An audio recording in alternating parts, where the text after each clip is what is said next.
Coming up, why Gen Z has not been prepared well. We'll break that down. And then a viral video you are not prepared for that reveals how absurd college degrees are. We'll cover it all.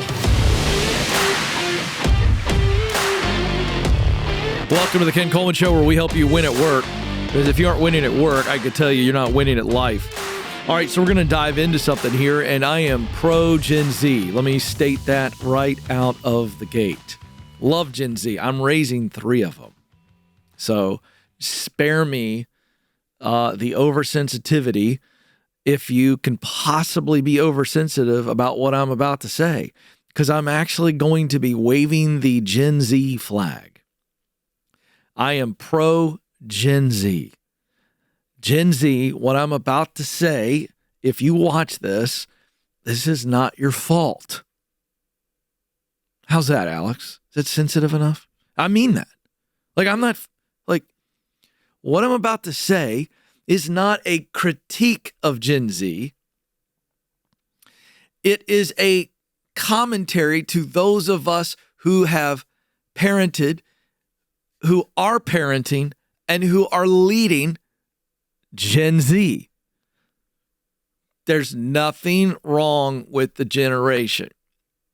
There's not. They got unique challenges. And I'm going to lay out what I believe are the 2 primary reasons. Primary. I think you could delineate all kinds of stuff here. But these are the 2 primary reasons that Gen Z is not prepared as well as they should be for life after high school. Okay? That's what we're going to take on. And again, let me say it one more time. This is not a critique of Gen Z. It's not their fault. And I'm going to say to you all who are in Gen Z, it's not your fault.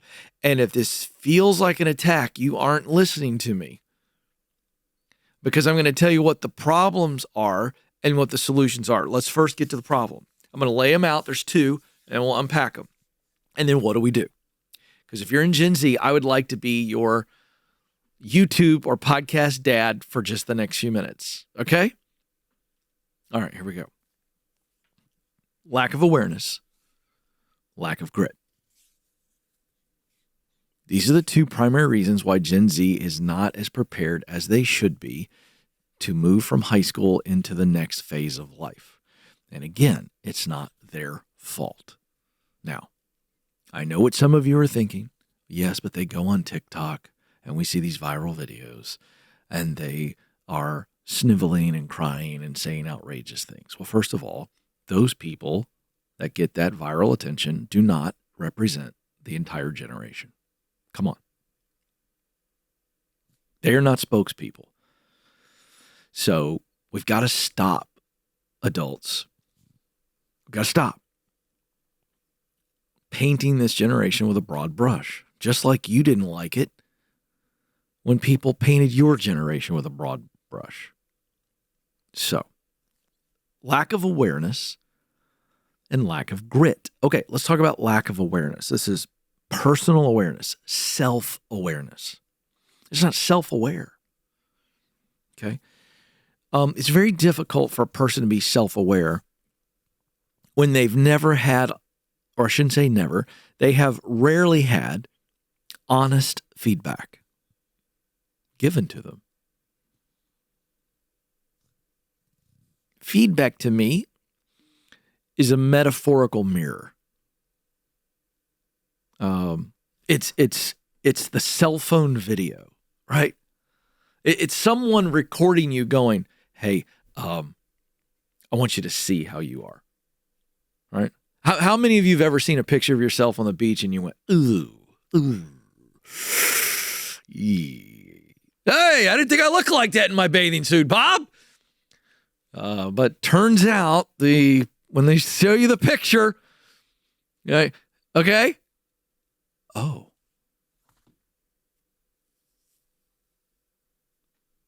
Oh, what are those things on the side of my back? Those are love handles, Ken. Wow. Never saw them before. You know why? Because I can't see them. They're behind me. over there on the side. And when I'm standing at the water's edge, Nathan, and my wife takes a picture of me and the kids, and I go, what is the inflammation situation there on the left and the right? You know what I'm saying? Come on. I'm poking fun of myself so everybody else doesn't have to feel uncomfortable. All right? So we've all been there. Okay? That's the idea. And so feedback is that. Feedback from people who love us and know us and are for us. They're not criticizing us. They're saying, hey, are you aware of this? This is just feedback, right? Our teachers try to give it to us. A coach will give it to us. And it feels like the photo of me seeing my love handles. It's not comfortable. Stings a little bit, right? Okay. So this generation has been raised by parents who are more worried about making their kids feel good than teaching their kids how to be good. And if you are teaching your kid how to be good, that means this is what you look like. This is what you're doing. Okay? It's funny. I got a text just as I sent that out there. It's that. Okay? So a lack of awareness. They've been told the only feedback they've ever been given is you're special. You're amazing. Hey, you guys just lost the soccer game 13-0, but you're a winner. And so they aren't aware. They're actually confused. It's the most confused generation I've seen in my lifetime. It's not their fault. They've been told they're winners and they haven't won anything. They've been told they're special and they're not. I mean, it's just not their fault. They can't go to job interviews. Folks, we're seeing interviews. People showing up to interviews with their parents. Again, that's not the kid's fault. It's the parents' fault. So, they aren't aware. Let me give you one other piece. They also, just like all generations before them, haven't been taught in the school system about their uniqueness. They aren't special, they're unique. You aren't better than anybody else, but you are unique. I'll give you that. You aren't special. I'm not special. You're not special. Kelly, I know you think you're special. I have news for you. Kelly, and I think the world of you. You are not special. You are unique, and that I love. Kelly's an amazing part of our team, and she thinks she's really funny. She's kind of funny, but she's not special. She's unique, and because she's unique, she's funny, and she's a great part of our team, and Kelly has a lot to offer the world. Because she's special? Nope, because she's unique. And so you see the difference? Special is just like coddling and making you feel good. No, I don't need to make Kelly feel good. I compliment her in meetings, and that feels good. But I'm complimenting something she does, which is unique. Do you see the difference, folks? And so what happens is in our school system, we've been coddling. You're special. And we just tell them to take a standardized test. And then we tell them to get a major. And we tell them to go to college. And then they come out and they're like, now what? There's no self-awareness. And then the second thing, there's no grit. I won't spend as much time on this one, but this is a derivative of the coddling and the protecting and never telling anybody, hey, you know what? You didn't make the basketball team because you're not as good as the other girls on the basketball team. I watched you, sweetheart. You're amazing. You're amazing. You should probably try out for musical theater because you are actually top 5. But sweetheart, you can't dribble the basketball, and you have to be able to dribble the basketball to play basketball. Now, is that a mean parent?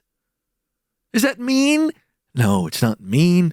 In fact, I think it's actually mean to say, you know what? You should have made that basketball team. Because now I've created confusion. I've actually told my daughter, who sucks at, and I'm not talking about my actual daughter, by the way. Josie's actually pretty good. But I've told my daughter, you've been robbed. And she goes to bed going, I'm good at basketball, and I should have on the team. And guess what I've created in my daughter? Confusion. Lack of self-awareness. And as a result, she doesn't have any grit Because what's better is to go, sweetheart, I am proud of you for trying out. I think you're probably a couple years away from making the team, maybe a year. But can I tell you, Dad thinks that you should probably start dribbling the ball every day at the house. Dribble with your left hand, dribble with your right hand, sit at the couch and do what I did. Bob, you remember that dribble? We dribbled underneath our legs. Hey, you're not very good right now. Oh, self-awareness. Watch, self-awareness. And then as a result of self-awareness, she develops some grit. Then she goes, well, that stinks to hear that my dad thinks I'm not good enough, but I think my dad's right. And then she comes to the conclusion on her own that she now presented with the facts. She goes, I'm not as good as the other girls, but I'd like to be. And then if she decides to commit to practicing and getting better, oh my goodness, there's a self-aware kid who has some grit. So this generation isn't as prepared because we've not allowed them the opportunity to know truly who they are, what they do well, what they enjoy doing, what they care deeply about. There's no self-awareness. It's just, you're amazing, you'll figure it out. Whee! No, they won't. Without way more pain than they would have to. So there's my soapbox. We can still do something about it. It's not too late. But we got to be honest with these kids, and we got to help them with self-awareness and then help them develop grit.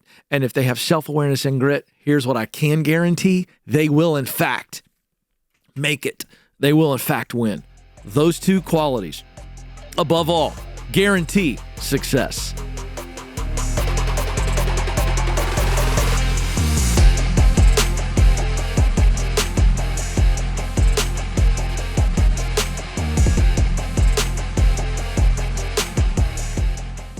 Hey folks, I want to tell you about Aiden. He started at Bethel Tech 2 weeks after graduating high school, and less than a year later, he's 19 and working as a full-stack software developer. He loved the idea of being able to work at his own pace, but what he really thought was cool was Bethel Tech's faith-based learning environment and being with classmates who had a similar worldview. Now, if this is you, or if you have a son or a daughter that's looking for the next step out of high school, and they may be tech-minded, at least interested, you need to talk to Bethel Tech. Listen to this. Fortune Magazine named them as a top 10 best UX UI bootcamp for 2024. And right now, they're offering you 10% off because you listen and watch The Ken Coleman Show. They also allow you to pay cash, and I know you'll like that. Go to betheltech.net/Ken Coleman for details. Terms and conditions apply.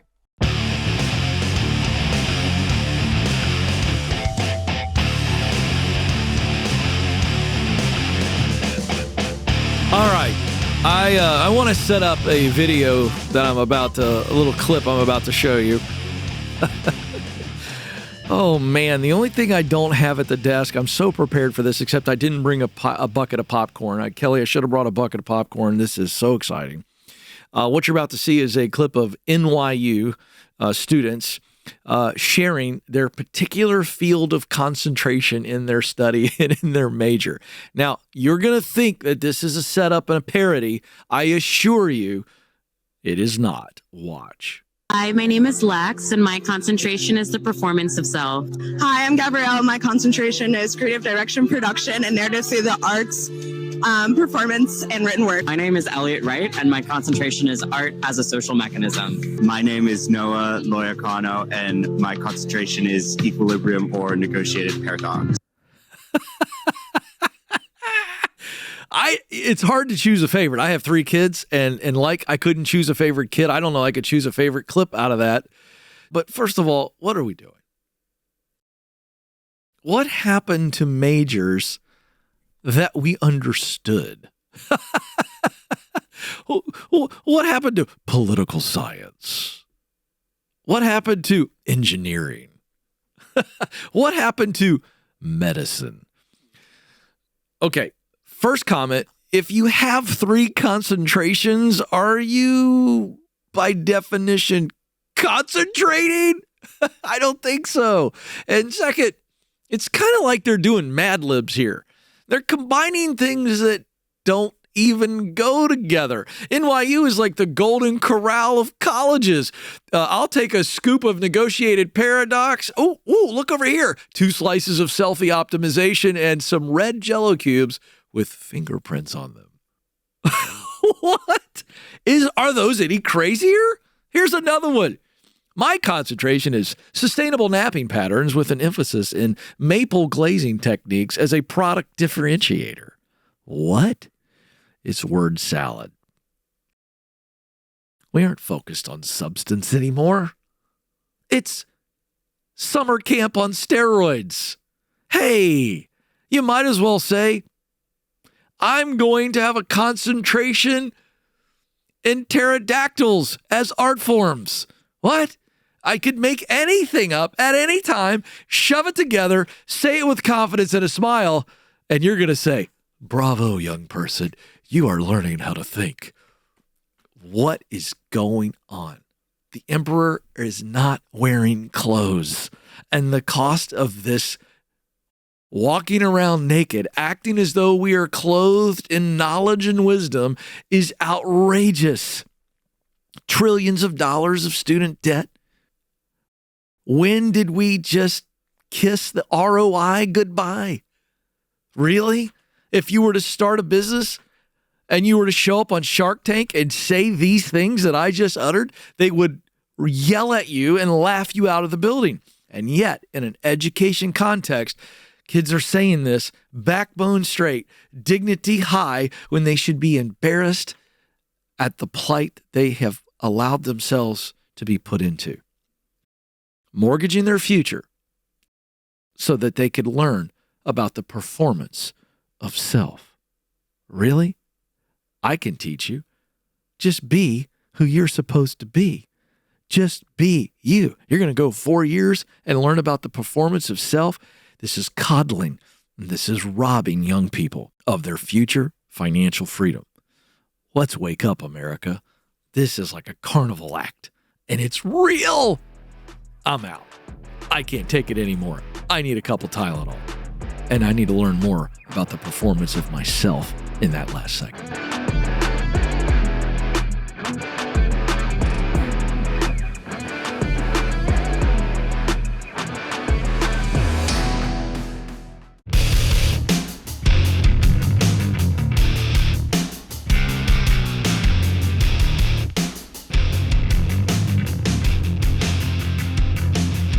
Welcome back to the Ken Coleman Show. All right, let's get to a coaching call. Max is joining us in St. Louis, Missouri. Max, how can I help?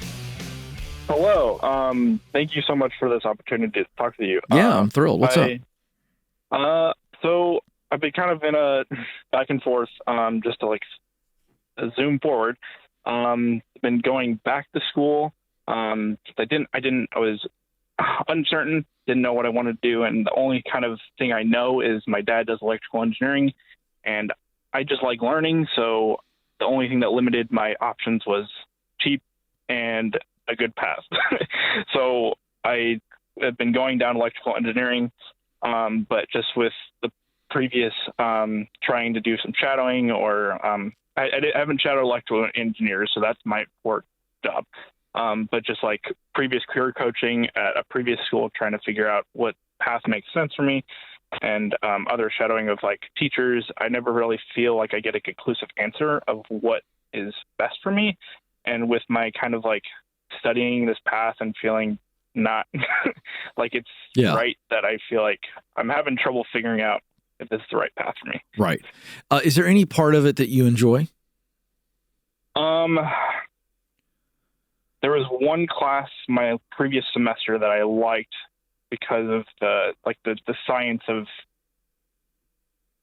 math. I do like science and math a lot. Okay. And just like the intricacies of how things work.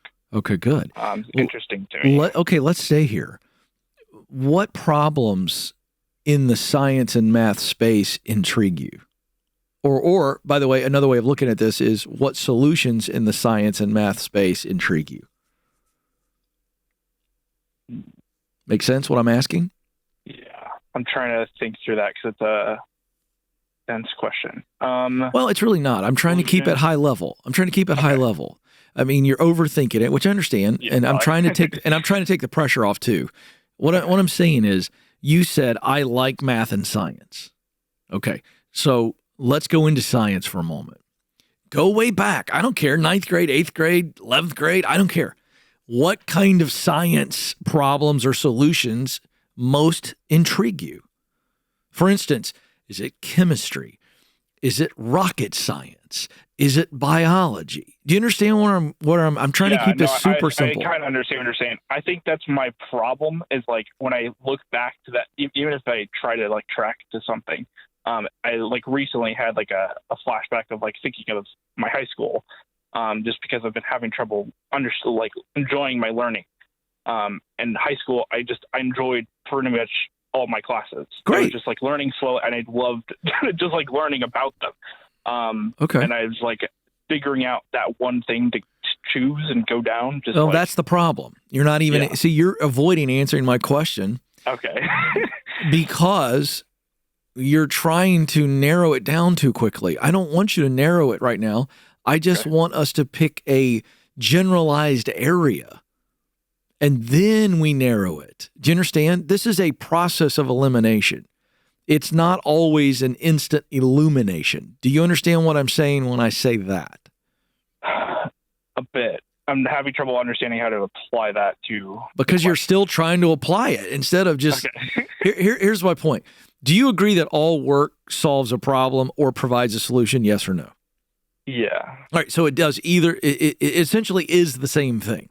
That's why I'm always focusing for people who have a hard time ideating around problems and solutions. So you're still in college. You haven't done a lot of real work, have you? Not really. Okay, great. So we know that you really like math and science. You're very interested in math and science. That's a really clear clue and direction. My guess is you're pretty good at math and science as well, correct?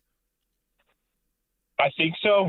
I'm pretty doubtful. No. Wait a second. Wait. What was your GPA in those classes? What kind of grades did you get in math and science? A. Okay, then. So let's rephrase this. I'm going to re-ask it. And can we focus on the facts, not your feelings? Can we do that? Okay. Yeah. Are you good at math and science, Max? Yes. Okay. Why do we know that you're good at math and science, Max? Because I got good grades. Right. Because you got good grades. Can I tell you? I got C's and D's in math and science, Max. Am I good at math and science, Max? No. Why do we know that Ken is not good at math and science, Max?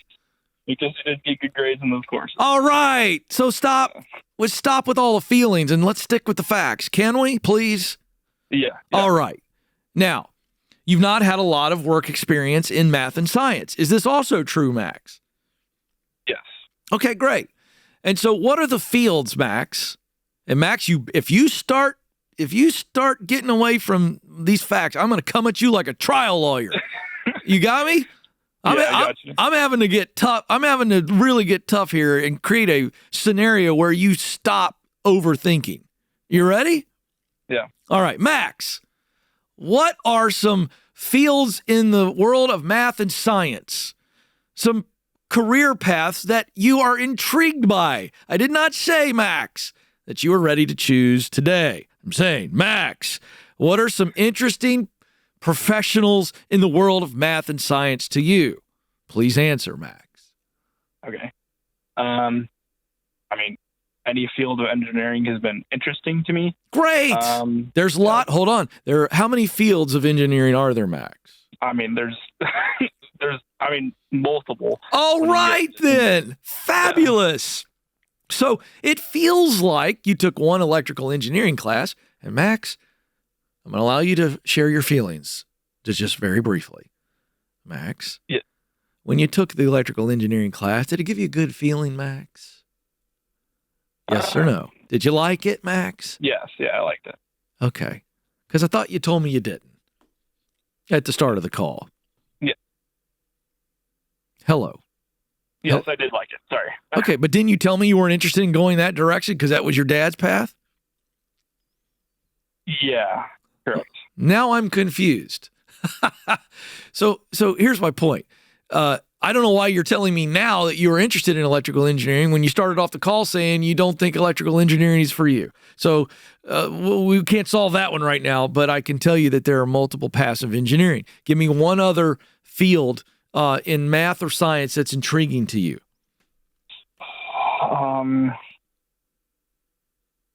Oh gosh. I mean, there's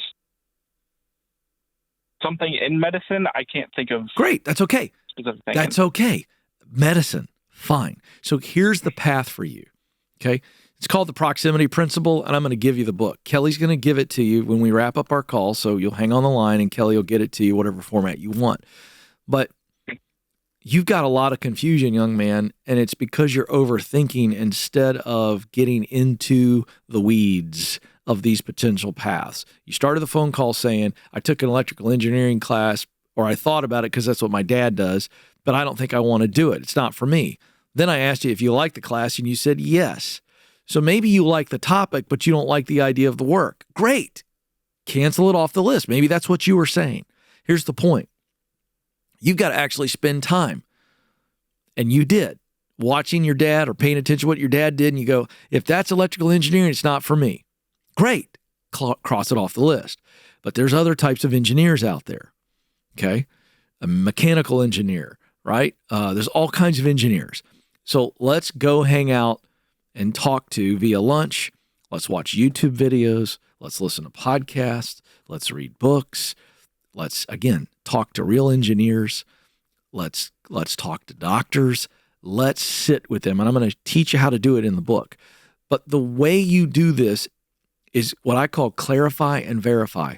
Learn everything about the industry that you can from real people who are in the industry. How did they get there? What's their favorite part of their day? What's the worst part of the day? And very quickly, Max, you will now get outside of your head and your heart will do the work. Your heart will go, that ain't for me, or that's really interesting. Does this make sense to you, what I'm saying? That's the process. That's how you do it. And you just keep looking, keep digging, keep learning, and keep questioning, and it will reveal itself to you. But we know that you are really gifted in math and science and all of that comes with that. So do some research.